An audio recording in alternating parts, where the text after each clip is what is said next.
This is the free motion quilting tutorial for Zap Flower. This design is stitched by first starting in the center of your quilting space, and you can see I kind of forgot to turn my camera on, so I've kind of started a little bit into this design, but you can see here all you do is you start in the center of your quilting space and then stitch this jagged line. And you're going to stitch that out kind of towards the edges, and then you're going to echo on back all the way back to the beginning. And you're going to create this kind of like the leaves of a flower, because they're really just petals. These are all electric shooty rays coming out of the center of this flower design. And the inspiration was I was coming up with different center fill designs and decided, well, you know, what about a lightning bolt flower or a zap flower? And that's where the inspiration came from. So this is really fun and has a very interesting texture, and as you can see, it's not super difficult to quilt.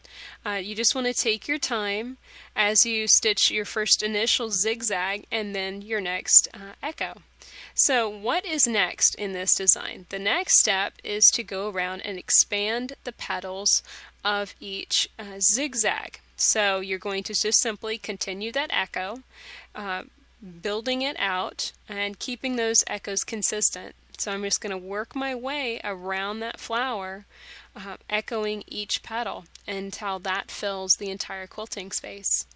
Now this is a center fill design, so how you're going to quilt this is always from the center of your quilting space to the outside. Because of that, you really want to place this somewhere where it has more than enough room to branch out, because you wouldn't want to try and wiggle these zigzaggy lines anywhere really tricky or complicated. You wouldn't want to make them try and hop, skip, and jump over a complicated motif or in a very, very tiny small area. So definitely put it in a large open space, and that's where it was going to look the best. Now you can see at one point, whenever the petals hit the edges of my quilting space, I just started to fill in each space. And you can do this or not. It really just depends on the area you're filling. If you're doing this design, if you're stitching this as a flower, you wouldn't want to fill each zigzag completely like this. You'd want it to continue to look a little bit more like individual petals. But here you can see I'm kind of traveling around and doing some minute stitching in order to build these together, and that does kind of lock the texture down quite a bit. You don't see the individual petal shapes as much, and I have to be honest with you, after I got finished with it, I was very tempted to stitch it again just simply to show the difference.